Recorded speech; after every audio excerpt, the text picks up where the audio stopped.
Hello lovelies. It's been a little while, so thank you so much for coming back if you've visited before, and thank you so much for anybody who's here for the first time. Welcome. My name is Joanna. I'm a needlework designer and I design under the name JaysXstitch.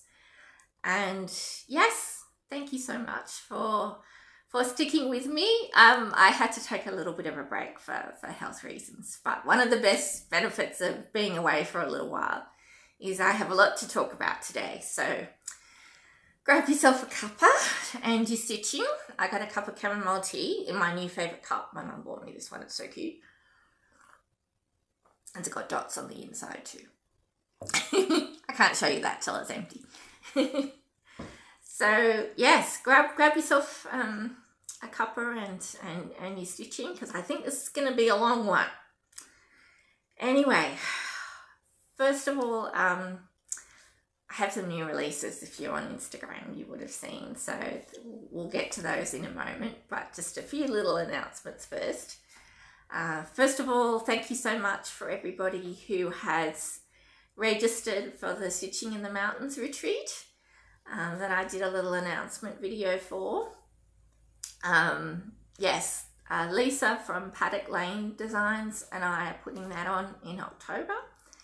And thank you so much for everybody for registering, and yeah, we're working hard to make this something really special. So if anybody is still interested, we have a bit of a wait list going, and since it's a small retreat, you know, we're fitting in as many people as we can, and there's always likely that, you know, people's circumstances change and things might come up, so there might be cancellations later on. So if you're interested in coming, do register.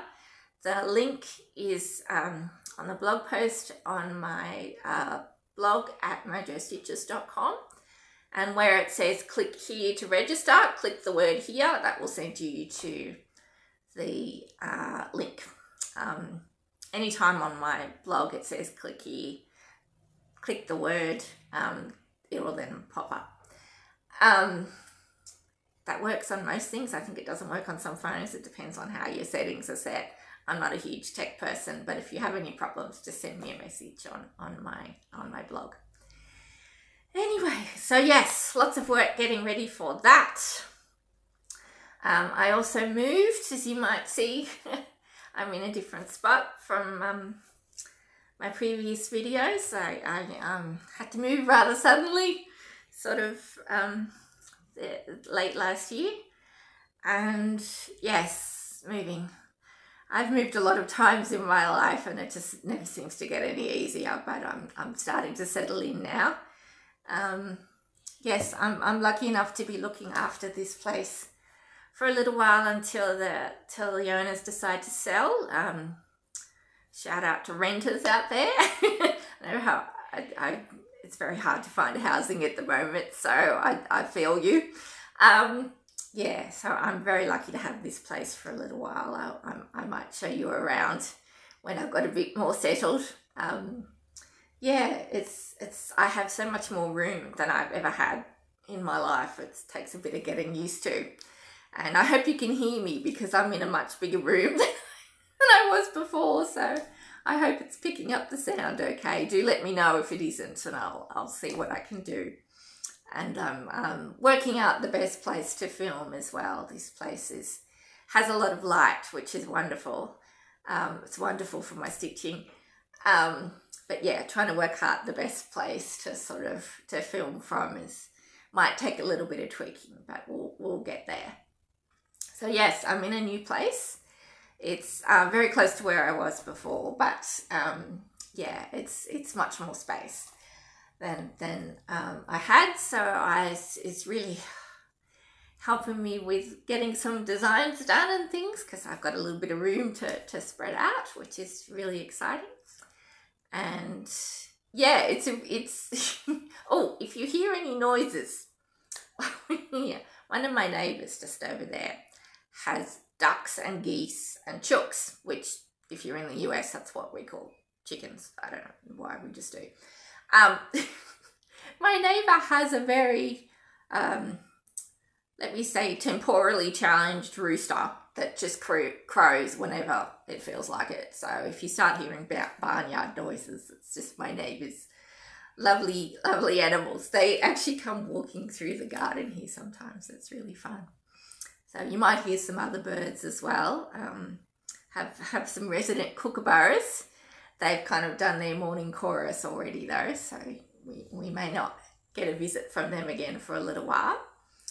You might hear some cockatoos if they decide to come rampaging through. And yeah, this is on a bigger block of land than typical, so there's quite a few trees around, and it's lovely to sort of sit here and watch the birds. I hope I get to stay for a little while. Oh, but I must tell you about some of my cohabitants because it's a good story. First night I moved in, I was just exhausted. Second night, you know how when you move into a new place and it takes a while to get used to the noises of the place because you know each house has its own kind of sounds and everything, and it takes a little while. I was getting ready for bed on the second night I was here, and I heard something walking on the roof. Now, like a lot of Australians, you know, Aussies shout out, you know, we're used to hearing possums walking up and down on the roof, and sometimes race up and down the roof. If you're in the US, don't think your possums, which frankly are terrifying. Our possums are a completely different thing. They're really cute, but they make a lot of noise, racing up and down the roof and things. For something that is actually quite small, they make a disproportionately loud noise. Anyway, so I'm used to possum noises.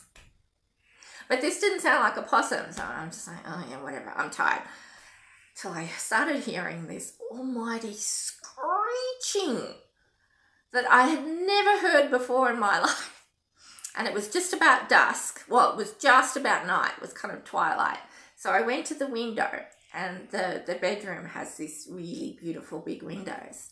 Stood at the window going, oh, what on earth is going on? Thinking that some animal's caught some poor little thing, and anyway.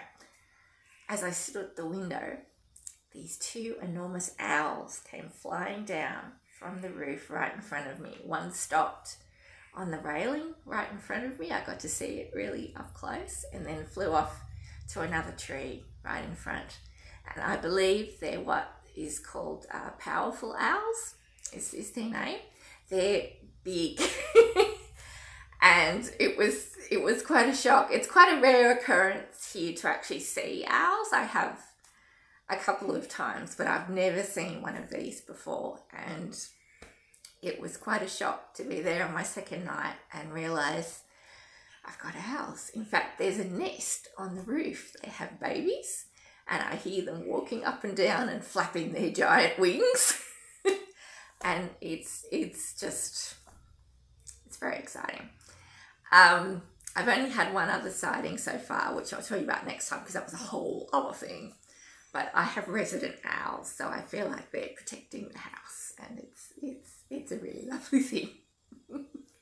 So you won't hear them, but you know, you might hear some other birds and wildlife while we're here. There's supposed to be a wallaby that comes through, but I haven't seen that yet.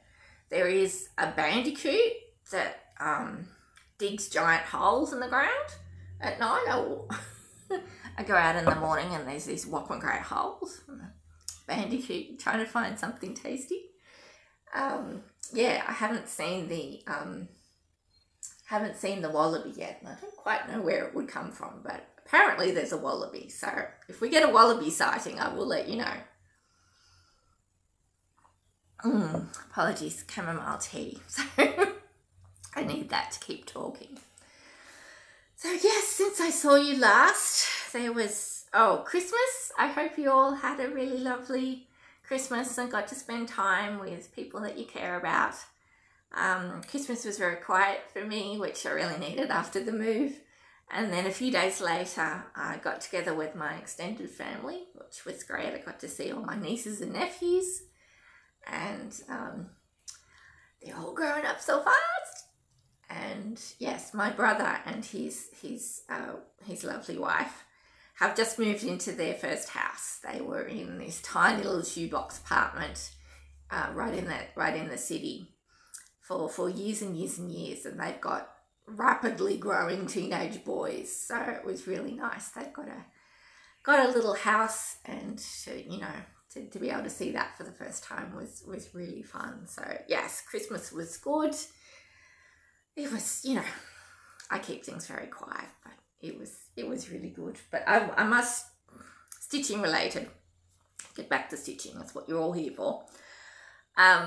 I was lucky enough to be part of a stitching exchange group for Christmas gifts, which was such a lovely idea. And a shout out to Nikki Noodle and Kathy for running these groups.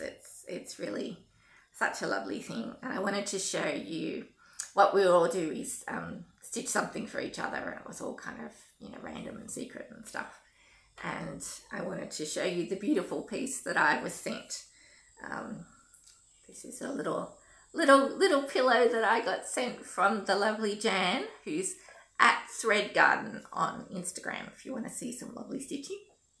She stitched this beautiful toadstool from a chatelaine and made it into this beautiful little pillow that I just treasure. So thank you so much, Jan.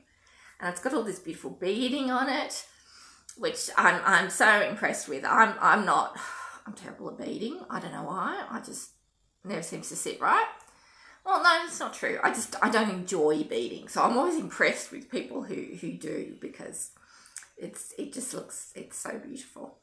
And she sent this lovely little package with like little caramels and a little Christmas decoration and this beautiful needle case that I must show you. This has gone into my permanent stitching spot. So this beautiful wooden needle case, it's just perfect for holding spare needles. So thank you, Jan. That was really lovely. And I made a little ornament for my recipient, which I hope was, seems very small, but, it's a really nice thing to be able to do if, there should be more of those things. So if you've ever thought about it, start up one of those groups. It's a really fun thing to do. So that's Jan's beautiful work. And yeah, it's in my little bowl over there with my little smalls so I can see by and see Jan's beautiful work. Makes me smile. And someone else's beautiful work I must show you as well. I as a little birthday present to myself, I was lucky enough to grab this absolutely jaw-droppingly beautiful stitching set by a wonderful stitcher called Andrea, who I've met at a couple of retreats, who is not only a beautiful stitcher and a very kind soul, but she makes these beautiful project bags, and this came with like a stitching mat and a little notions pouch, and it's got a little pin cushion in there as well that sticks to a magnet, and it's just perfect. And it's in all these beautiful colours. I've forgotten who did the fabric for this one. It's a quilting fabric, but I love this blue and all the flowers and bright colours. It just caught at my heart and made me happy. So I got myself this as a little birthday present, and it just feels very special. And I am astonished by people that are that good with sewing machines, because I'm not. Although I do have some plans upcoming for this year to sort of work on that. But anybody that can do like perfectly mitered corners and perfectly straight lines with a sewing machine, I'm extremely impressed with. Anyway, Andrea sells these through Instagram. She just does a few at a time, and you've got to be quick. I will put her handle either in the description box or the pinned comment below, so that you can follow her if you're in, if you'd like to treat yourself as well. It's just absolutely beautiful work. So thank you, Andrea. I treasure these. Yeah, so that was fun. I'm looking forward to bringing that to the retreats I'm going to this year, which so far are the Daisy Chain Stitches retreat in August, and the Stitching in the Mountains one in October, so that's going to be really fun. Looking forward to those. Now, new releases, I'm sure that's what you're here for, so I will go into detail about where you can find them and things afterwards, but I thought I'd just have a little chat about them first. I always like to hear about, you know, designers' kind of inspirations about things and how they came up with designs and things, so I hope that's something that you enjoy as well. The first one was actually not on my original plan to release. I have a vague kind of schedule of what I have coming up, and quite selfishly I decided to push this one to the front. Pretty much all the stitching I get to do is my models, so when I was moving and I had all this other stuff going on, I just really wanted something calming, especially calming and simple to stitch, and I came across this beautiful antique a little while ago and I thought I would reproduce this. Now let's see if we can get this without a reflection. It's behind glass, so it's a bit tricky. This is a beautiful little French or possibly Belgian. It came to me from France, so we're going to say it's French. This beautiful little schoolgirl sampler. These were stitched by schoolgirls as part of their education when they're learning not only to sew, but they're learning their alphabets and they're learning, you know, maths and counting as well. So these were tremendous teaching tools and also sources of great pride for girls back in the day. And to me, these kind of samplers are particularly poignant because, as someone who's formally studied history, a lot of women's experience particularly was often not considered important enough to record. So these samplers are actually a tremendous record of women's history and experience. So they're something that really mean a lot to me. And I know there's a lot of people who see the charm of them, and there are other people like, oh, reproduction samplers, why are you doing that? I may convince you with one coming up. I have a theory on why. Anyway, we'll get to that. This is, I have actually called this LT 1909. There is actually a name presented there. French pronunciation could be Tabernet. I'm not 100% sure. My French is non-existent. I thought that was, you know, normally you name a sampler after the stitcher who did that, an antique one. I thought that was too hard to spell for us poor English-speaking people, and too hard to find online, so I ended up calling it LT 1909. I hope she'll forgive me for that. And there's something that's just so charming about simple red stitching on a neutral linen that is so elegant and so calming to stitch just with one colour, which is, you know, really just what I wanted to do. Well, I had so much other things going on, so let me just rearrange myself slightly. So yes, and this had just come to me and I thought, this one's perfect. Let's have fun reproducing this. So I've done two separate things with this design. First of all, I reproduced it.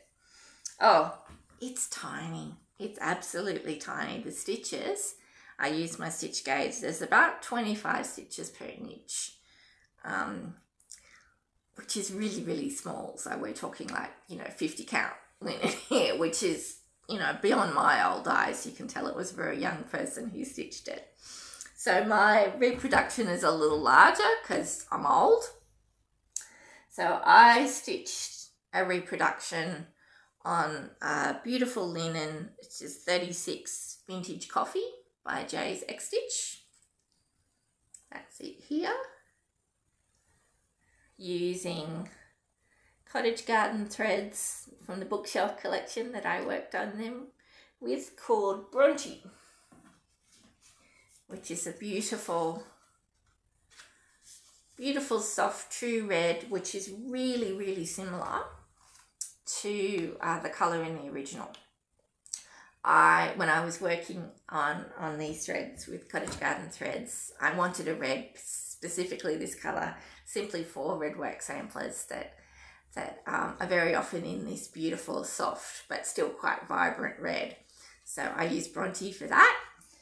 And yes, I have decided not to frame this one because I have the framed one originally, and I'm looking at different ways to display and use our work that doesn't involve particularly custom framing. Now, the majority of the antique samplers that I have in my collection aren't framed,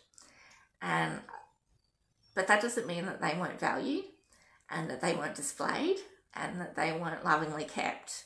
So I did something a little different with this one. The original, which I must show you, the only thing that I didn't reproduce in the pattern, has this beautiful line of drawn thread work across the top there. Now, I haven't done draw thread work for years, but I want to start playing with it again. This really inspired me. I didn't want to make this too intimidating for people, so I didn't chart that. You could certainly reproduce that if you wanted to. But sort of in honour of that, what I did instead, and this is just my finish, this is not charted, but if you want more information about it, let me know. I did some elongated cross stitches in Harriet Turner, also from Cottage Garden Threads, and just a line of running stitch around the edges and pinked it. Now, I have this lying on a little dressing table that was left in this house here, so that I can see and look at it every day. And of course you can frame it, whatever you like, but I'm working very hard on some alternative ways of stitching and displaying our work that doesn't involve the very expensive kind of framing and things. So I have this lying on my dressing table so I can look at it every morning. Now that's not a great option if you've got rampaging small children or you know, cats climbing everywhere. My cat's no longer with us, so I wouldn't have certainly done that if he was still around. But that's, you know, it's an option. I think it looks really, really pretty. You get to see the back of it too, which I always like. And yeah, Jay's linen is just so perfect for these kind of colours. The original is quite mottled, as you can see. That's from the backing board that it was on, that appears to be metal. Is it metal or cardboard? I can't tell. Anyway, it's quite mottled, as you can see through there, and Jay's linen really picks up some of those colours beautifully. This is, I think I said, 36 count vintage coffee, which is wonderful because it smells like coffee when you get out of the bag too. It was a real pleasure to stitch on that, and stitching the one colour was is particularly calming and something that I really enjoy, and it's nice to see that so many people, I thought perhaps this was too simple, I don't know, you know, I quite selfishly, I just wanted to stitch it myself. But it seems like lots of other people can't get enough of red work samplers either, so that's really nice that others of you have enjoyed, want to stitch another one as well. This one I think is particularly charming. This is very hard to see. I don't think I can show you close enough here, or maybe just.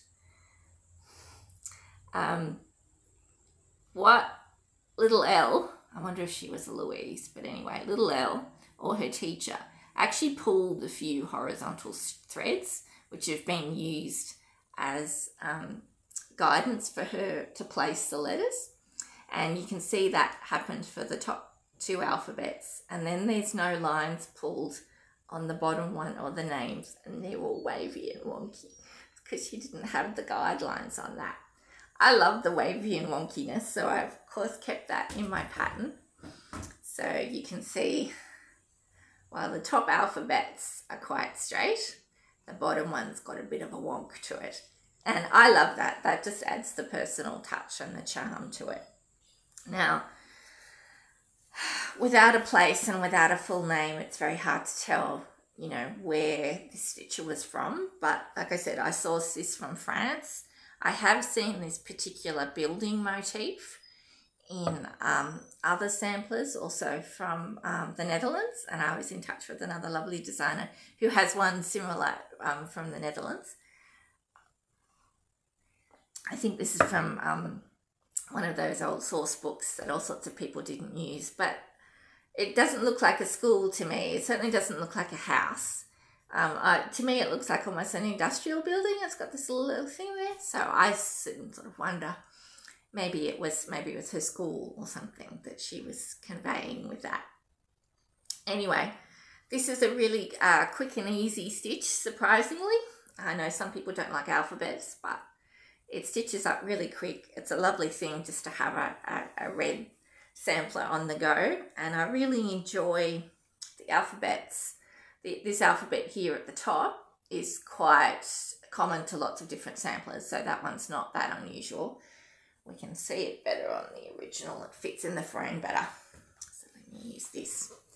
Okay, but this alphabet in the middle is really quite unusual. I haven't seen one like that before. It's got all these unusual curlicues and things. And I love this one at the bottom. That's actually really, really interesting and was fun to stitch. And having a whole range of alphabets is always really handy for when you want to personalize something as well. So that's little, as I said, I've called this LT 1909.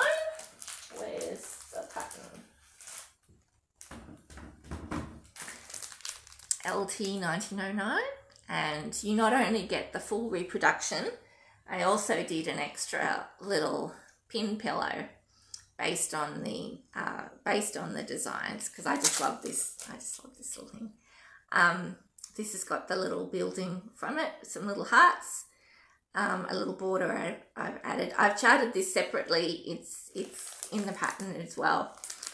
I stitched this one on 36 count iced coffee by JaysXstitch as well. She's on Etsy. The link is on my blog. Her fabric's just wonderful. This is a slightly lighter one than the vintage coffee. They go really well together. But I wanted to see what it looked like on a lighter colour, and for this one I used another red from the bookshelf collection with Cottage Garden threads. This is Leather Bound, which is a slightly darker red that has a bit more variegation in it, so it's got a little bit more movement, and I think it's come up beautifully. Of course, you could stitch the reproduction in this as well and it would look beautiful. So yeah, I thought this would be lovely as a little gift. If you wanted to, if you had a smalls exchange coming up, you might like to use the person's initials and this year's date, or if you just wanted to stitch it for yourself, that's included with the pattern, and I hope that's something you enjoy as well. Now, as always, the Cottage Garden threads are available from my Etsy store, or you can ask your needlework store to get them in for you. I hope you enjoy them. The reproduction only used one skein of this because these are big skeins. If you are using a different red, you might need 2 skeins for it, so buy an extra one just in case.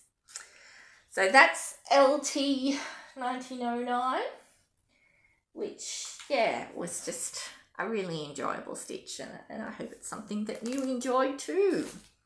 Now, as I was getting that one ready and looking at reds and colour conversions and things, I was struck by how many reds I had in my collection that are all different and all beautiful, and I came up with this. I realised how many of my favourite threads are red. So I made this little pin pillow that says all my favourite threads are red. Now, that's not actually true. It's poetic license. Not all of my favourite threads are red, but an awful lot of them are. And I thought you other red stitchers might be able to relate. So this one I've called All My Red Threads.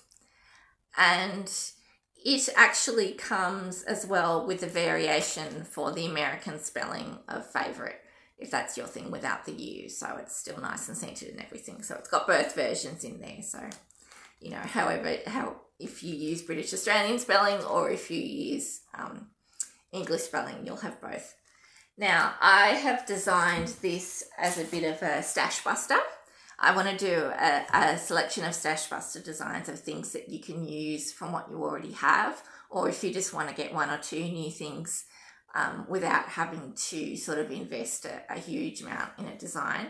So this uses, I believe, 7 reds that I have used. Of course, I've used Bronte and Leatherbound in it, but I have also used oops,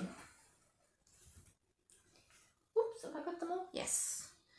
I've also used some of my other favourite reds, which are Gentle Arts Cinders, which is a lovely, really deep red that's almost black, and Old Red Paint, which is one of my very favourite lighter reds. I've got Classic Colourworks Barn Door, which I use all the time, and 2 Weeks Raspberry and Turkish Red for a brighter one. Now, I've designed this so you can customise it to your favourite reds. So I particularly like sort of blue-based deeper reds more than orangey-based reds. That's just my personal preference, but you could completely convert this really easily into your favourite reds, ones that you have in stash, or maybe if you have some reds that you've been wanting to use for a while or wanting to try for a while, you can add those in there or find some new ones that you would love to add to your collection. So, of course, the Cottage Garden threads are available from my Etsy store, and you might like to try them if you haven't tried them before. This is a really quick and easy stitch. I stitched this on 37 count Wild Honey by Legacy Linen because that's just a piece I had lying around. I love it, don't get me wrong. Love my Wild Honey.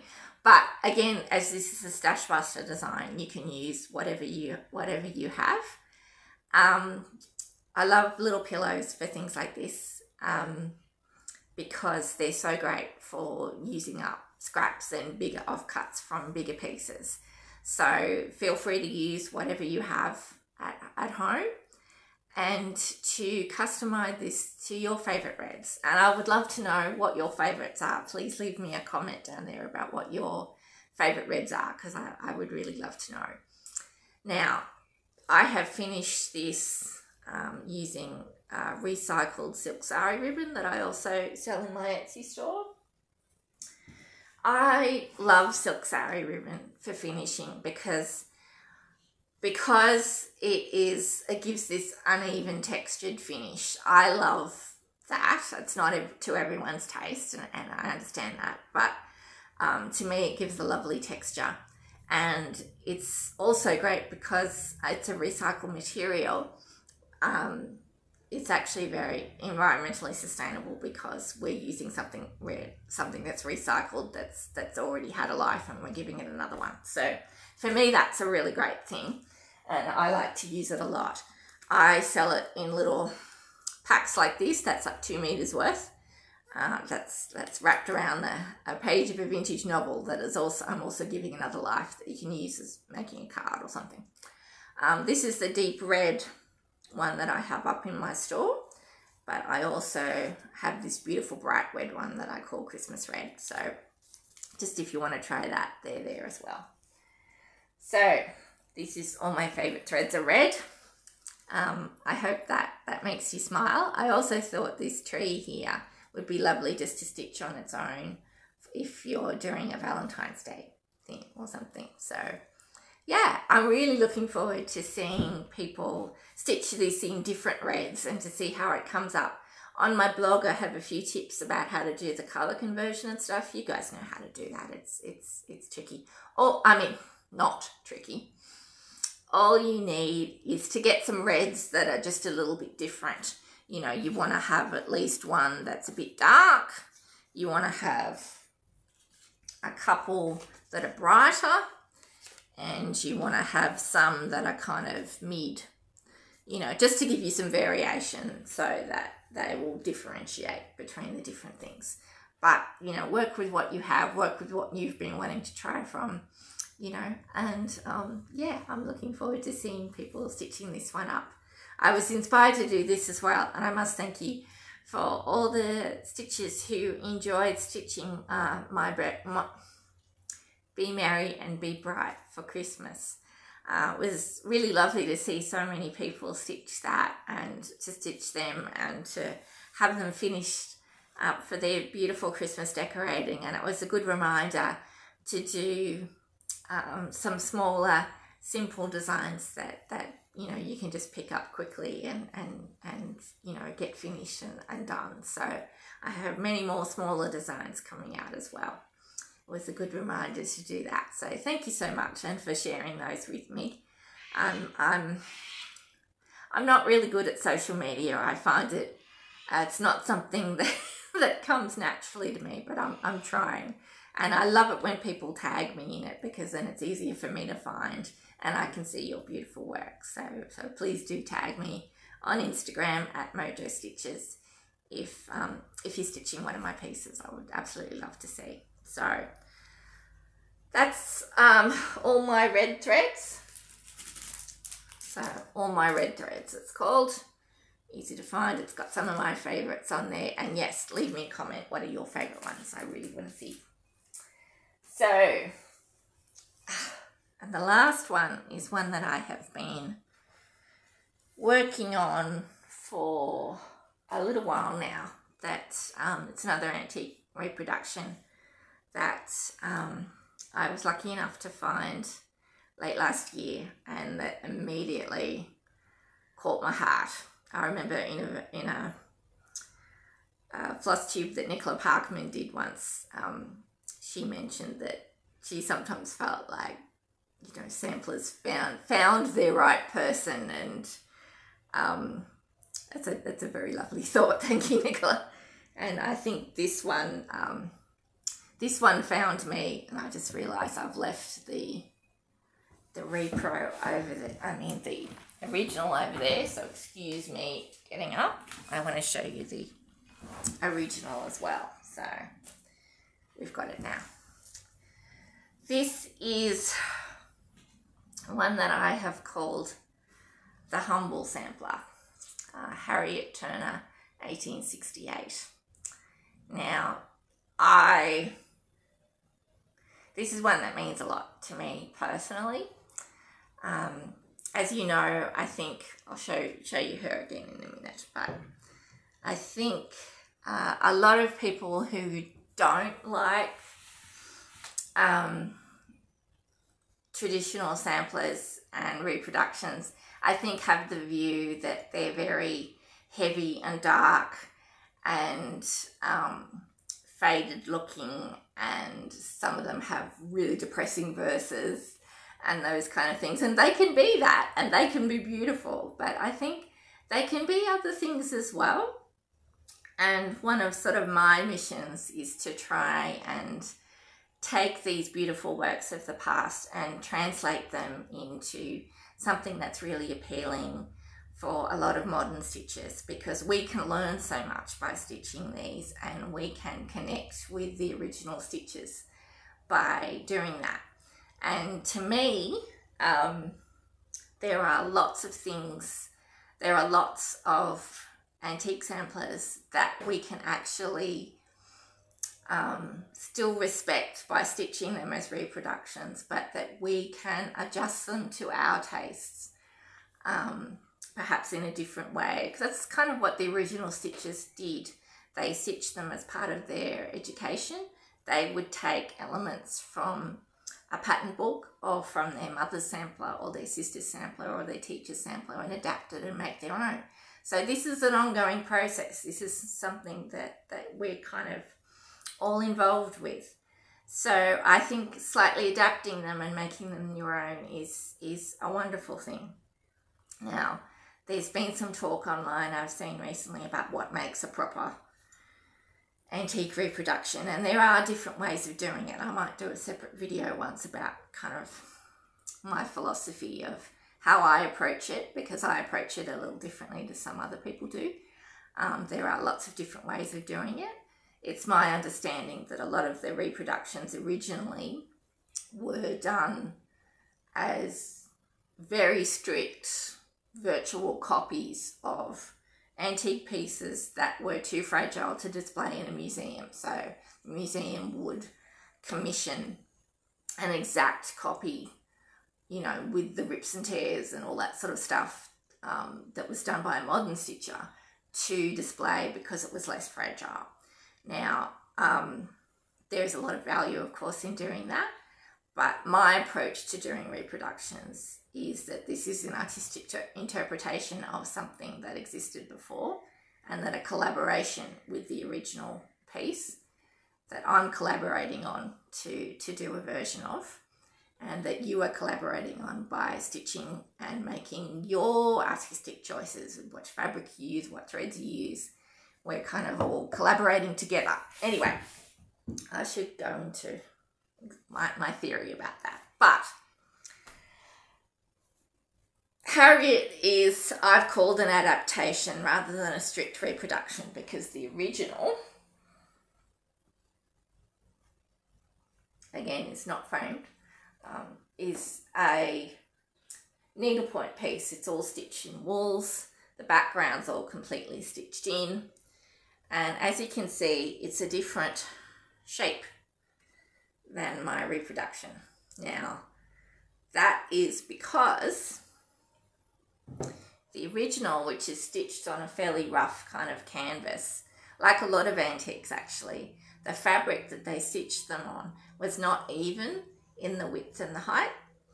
And because of that, when we reproduce that on a modern fabric, which is even in both directions, it kind of morphs the shape, because so this one appears wider here, but when you actually chart it, it's quite skinny.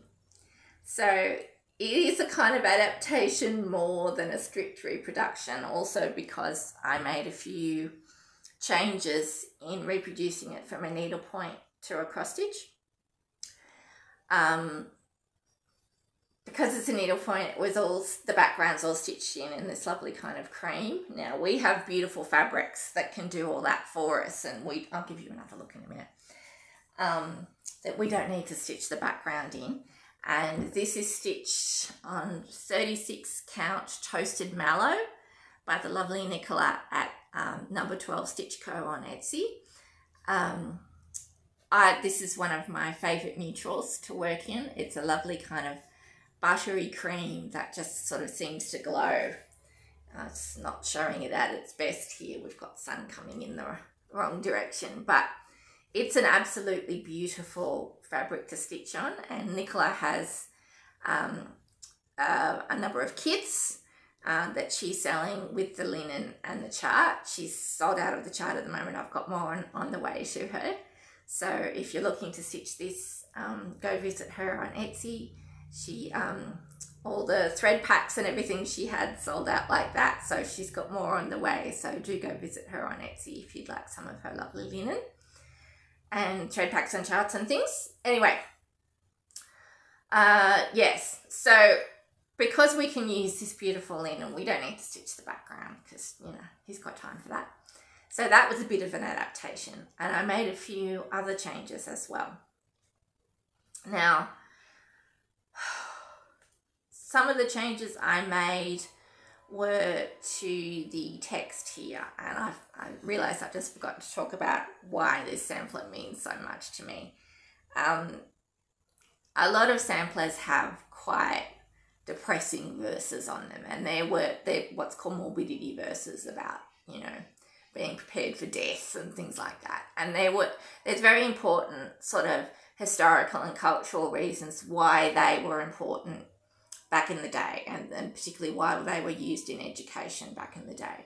But they don't always necessarily resonate with modern stitches. I know for me,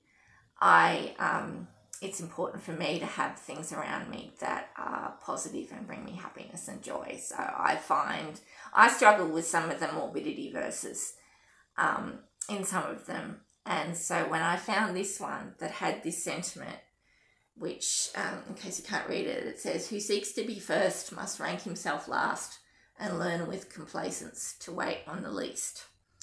Now, translation.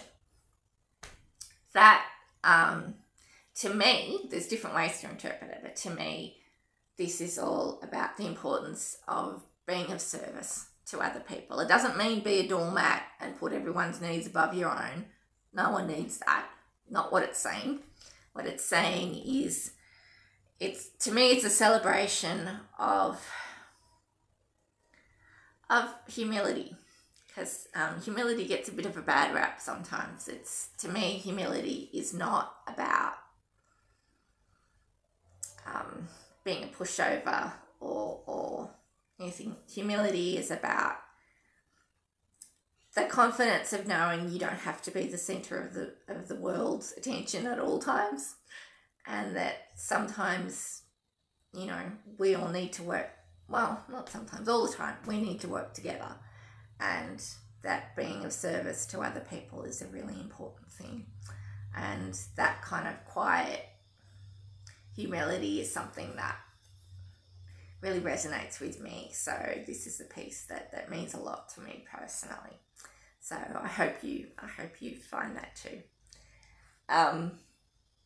Yeah, in reproducing the text, what little Harriet had done, because the fabric she used was like a double canvas, there's actually on the original more stitches in this third line of text here than there is in anything else. She's kind of fudged it a little bit, which I can totally understand. I fudge things all the time. But because she's fudged it, to reproduce it exactly, half letters would have to be over 1 and half would be over 2, and it just looked really clunky, and I don't want to have to stitch more over 1 than I absolutely have to. So I slightly changed the text just to make it fit doing over 2 and to make it a little bit more legible. To me, there's no point doing a reproduction unless it's easy for people to stitch, you know, and is enjoyable for people to stitch. So I'm quite fine with making that change as long as I let people know. So that is a change that I've made. The other changes I've made is, because this is the needlepoint, needlepoints tend to use a lot of colours. A lot of them were done when commercial dyes sort of just became available and chemical dyes first became available. And so there was more colours more cheaply, readily available. So they tend to use a lot of colours. And in the original, it already has quite a few colours in this design, but in the original, there was 4 or 5 other colours that only had like 2 or 3 stitches each. And if I was doing a fully strict reproduction, I'd need to include those as well. And I thought, to me, it's important to make this, you know, achievable and reasonable. So those 4 or 5 extra colours, I've just used the palette I already used, because I find it annoying if you buy a pattern, there's like 2 stitches in one colour.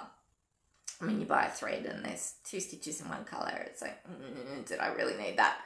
So I've left out 4 or 5 other colours. They're just very, very small things that no one else is going to notice but me anyway. So, yeah, I stitched this using a mixture of Weeks Gentle Arts and Classic Colourworks. Of course, there's a full DMC conversion on the chart, and I'm also looking into doing a silk conversion with this as well, because I think this is a really classic piece that I would love to see. Stitched in silk would be lovely. Yeah.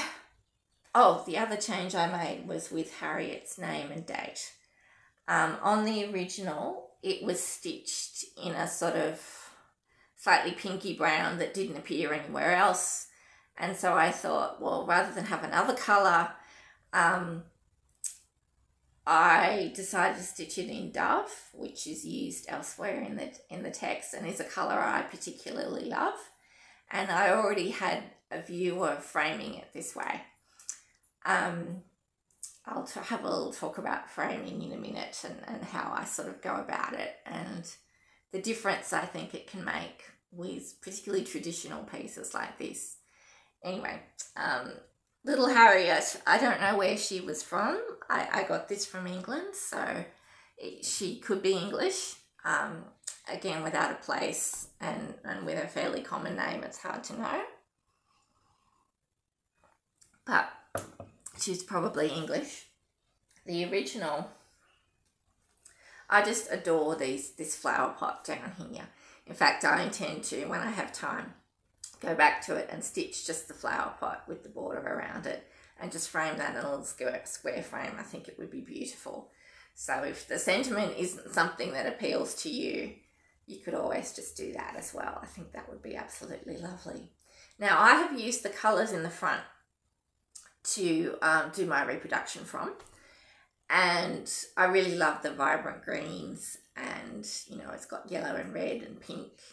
And one thing that you will see when you see the reproduction, it's pretty close. I got it pretty close. This look is looking a little darker with both of them. In this light, it's a little bit brighter. Anyway, when these chemical dyes, particularly with wool, were being used, they age in different ways. As you know, all sort of, well, particularly traditionally, a lot of threads and things are colour fast now, but they weren't back in the day. So they age differently depending on how they were in the light and, you know, whether it was kept in a drawer or on a wall. And in a lot of antique pieces, the things that were originally purple tend to fade to a kind of mucky grey. Now, I slightly switched these parts here, which were originally purple, I'll show you in a minute, it'll blow your mind, have become a kind of pinky grey. So I made them slightly more pink in that.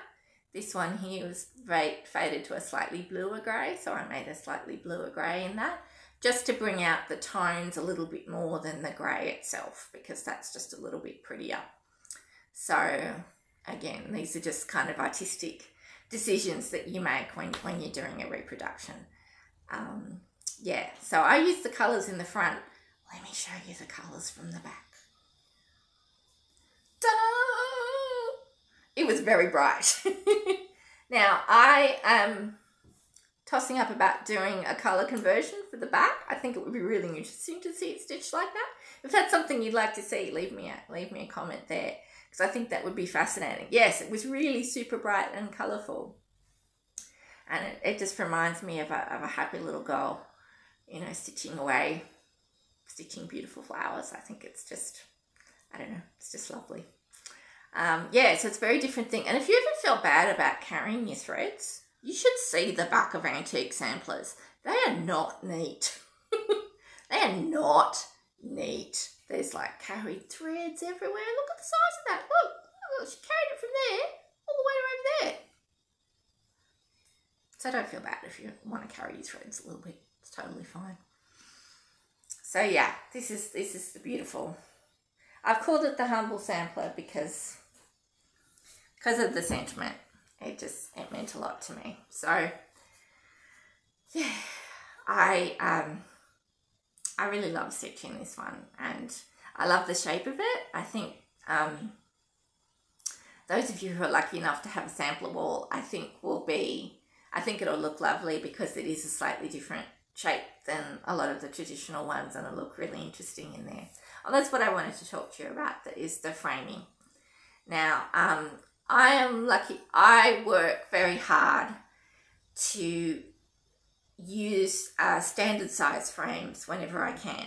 Custom framing is out of my budget, so I completely understand and want to support people to have framing and display options that are reasonable and achievable. So that's always my aim to do so. A lot of my original designs, I start with the size of the frame so that you can get a standard size frame and use that. I'm going to do a whole other separate video about my framing, my approach to framing, because I think there are I'm working on some other ways to stitch and display work that we can do without having to do expensive custom framing.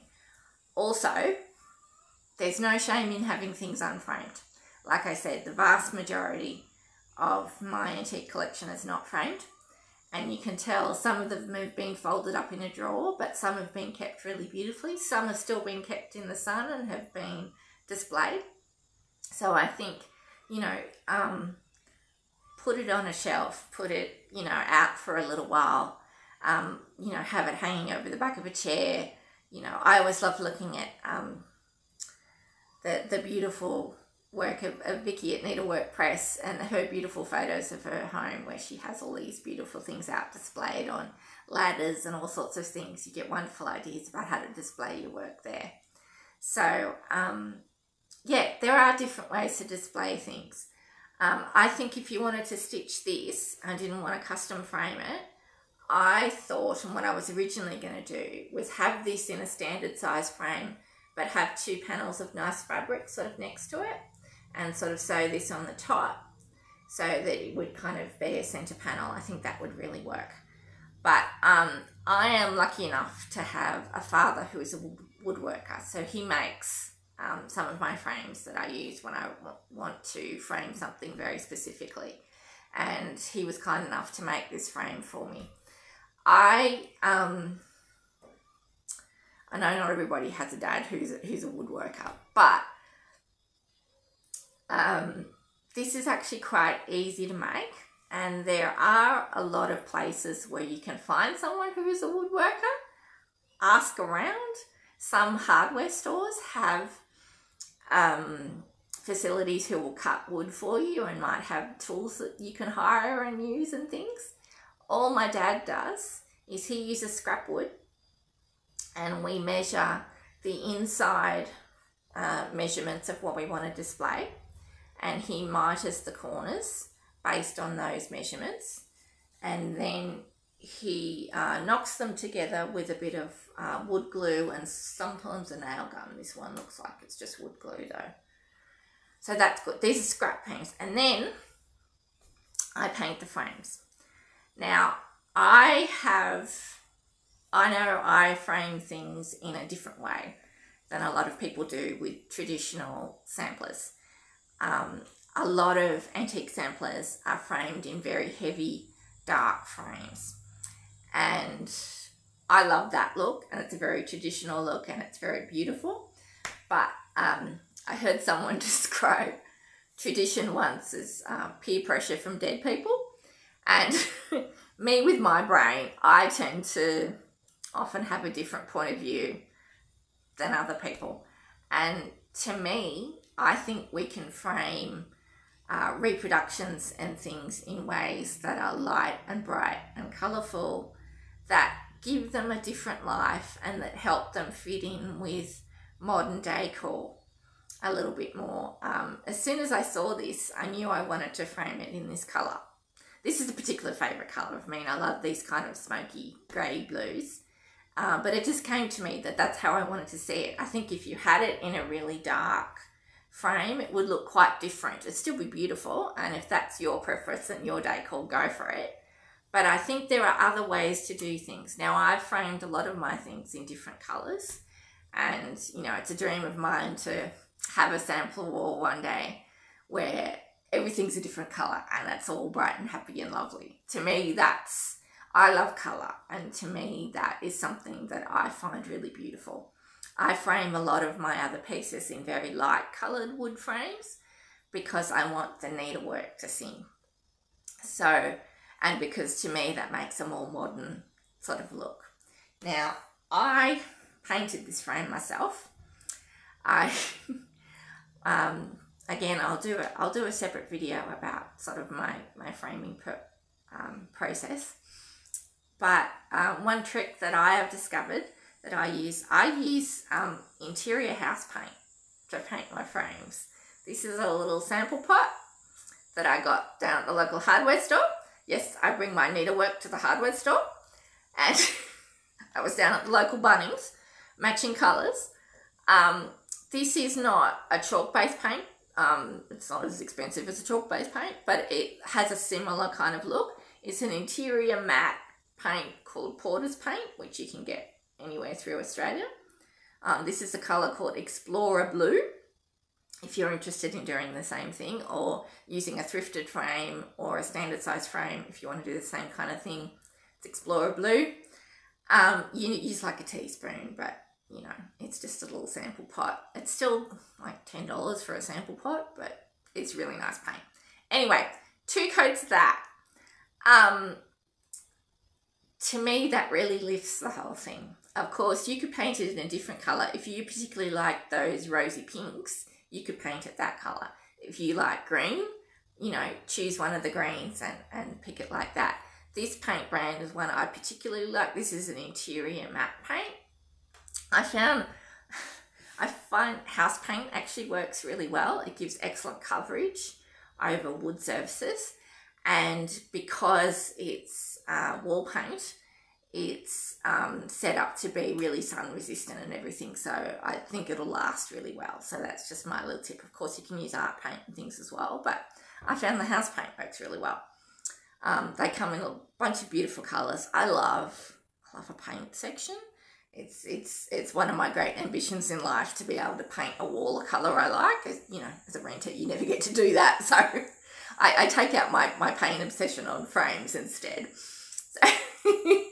So this was really, really, really fun. I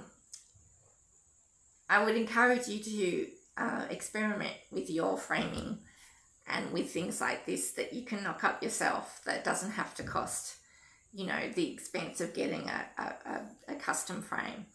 You know, in terms of actually making the frame itself, I'm going to look into, see if I can find places that will do like wood cutting, and I know a lot of hardware stores you can hire tools. A lot of them have services where they will cut wood for you. It might take a bit of experimentation and stuff, but there's also often you know, people that you might know in your community, things like man's sheds and things, like community building places where a lot of people have tools, and you might find someone there who could help you knock up a frame.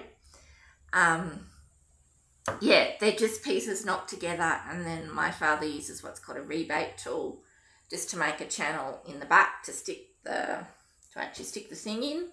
I tend not to use glass.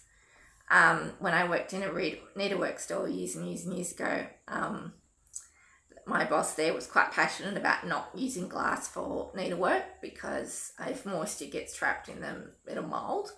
And I've had that happen once, and it's not pretty, particularly in hotter climates like ours. That's something you have to think about.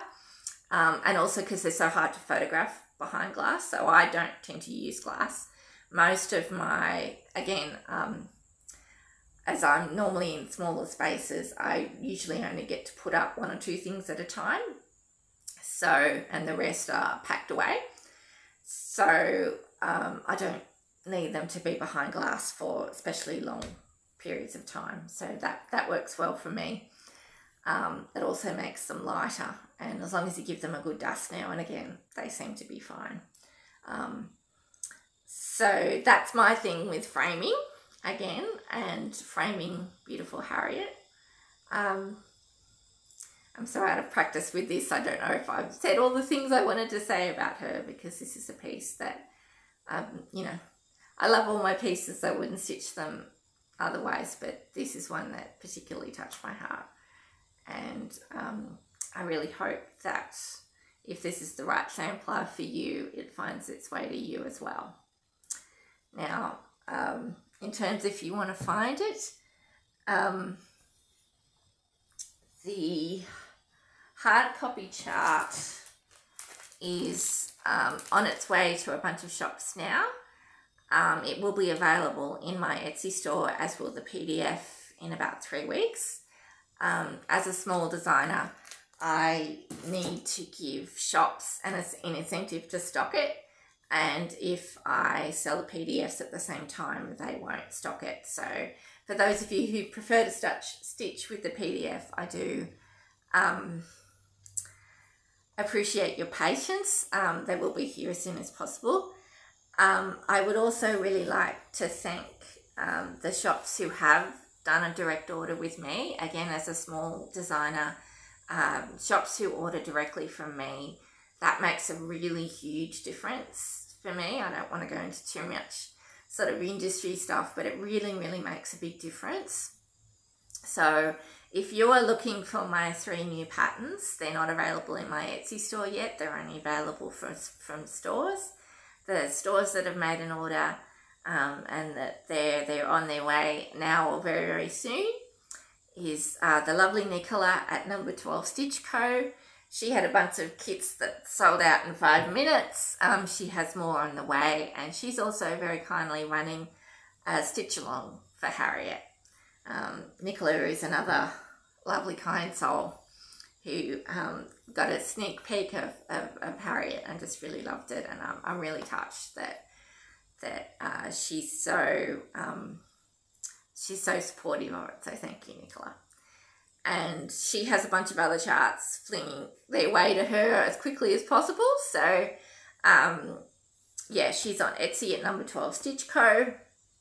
I'd also like to thank Kerry Lynn at A Stitch in Time in Hobart, who's always been a really big supporter of mine and of Australian designers. So she's got some on their way. Tam from the Stitches Merchant, who is a new store in Australia, which is really exciting. So thank you, Tam. And Julie at the Curl Goblin in Sydney. She's got some on the way as well. And yeah, her store is just so lovely. If you haven't been in there and if you're ever in Sydney, you must go visit. It's just beautiful. For stores in the US, the Tinsmith's wife, Susan at the Tinsmith's wife, she's always been a really big supporter of mine, and I'd really love to shout her out. She's just a lovely person as well. Kathy at Hobby House Needleworks has some on the way. It was really great to connect with her, and her store just looks beautiful. Heather at Kingsland Needle Arts. She's also a really big supporter of a wide range of different designers, because, you know, there's a lot out there. Michelle from Farm Girl Dry Goods was, I think, the first time that we connected. I was really excited to be stocked by her, so she has a bunch heading off her way. And Teresa Vanette from Shakespeare Peddler and Kitten Stitcher has also been a big supporter of mine, and for which I'm extremely grateful and a little fangirling over. So she has some coming on the way to her as well. And to Kim and Pam from Tomorrow's Heirlooms, who I've connected with, and it's really exciting to be working with them as well. Other stores will get them from a distributor a little bit later, but a big shout out to the ones who order directly from me. You know, like I said, industry stuff, but it really makes a big difference. And if you want the patterns first, they're the places to go. At this stage, I'm hoping there will be more orders, and of course, if you would like your needlework store to order it in, let them know. As a small designer, that's pretty much the way that you will get them in the stores, is if you ask for them. So that goes for other designers too. If there are things that you like, ask your store. That's how they know what people want, and they're willing to take a risk on small designers. So thank you very much for that. And yes, PDFs are coming soon. The stitch along for Harriet will be starting, I believe, on Humble Sampler Harriet, I call it both things. We'll be starting on Valentine's Day, I believe. I think Nicola had the lovely idea that we should all give ourselves some flowers, so I think that was a really nice idea. So the hashtag, I believe, is Stay Humble Harriet Sale. I will again put that in the description box or the pinned comment, depends what I can work out, down below. You'd be very welcome to join in on that, and of course you can start that anytime. Yeah, so they will be winging their way to you guys shortly, and I can't wait to see all your beautiful stitching. So yes, please do tag me in those. And yeah, thank you so much for your company this morning. It was really nice to have some new things to show you. I have some some really wonderful things happening this year, and as I know, Nashville's coming up shortly, so you're about to be bombarded with a bunch of beautiful designs from all the designers going to that. So that'll be lovely to see everyone's beautiful, beautiful work. Hopefully these will keep you busy, you know, an option to keep you busy while you're waiting for those. Yeah, Nashville's not something I can manage from here, but I shall look on like everybody else and wish lots of success for everybody. But I have a lot of designs coming up this year and some really, really beautiful things that I'm looking forward to sharing with you. And yeah, that I hope you enjoy stitching. So thank you so much for your time and for sharing this Sunday morning with me. It's we've had terribly hot weather, and just today and yesterday we started getting sunshine, but this beautiful cool breeze with just the hint that autumn might be on its way soon, and that's a good thing for me. I don't like hot weather, so I'm really looking forward to things cooling down a little bit. So it was nice to be able to share this morning with you, and for your kind comments and things that I will catch up on. Forgive me, it's a lot to manage, all of one person, and I'm doing my best. But yeah, thank you so much, and I will be back. I'll be back. I won't promise when, but I will be back, and lots more beautiful designs, hopefully beautiful designs coming on the way, and some good collaborations and some new different things happening as well. So really excited about that. So yes, happy stitching with everybody. I hope you have lots of time for stitching this weekend and some nice quiet moments to yourself. So anyway, I'll see you soon. Bye bye.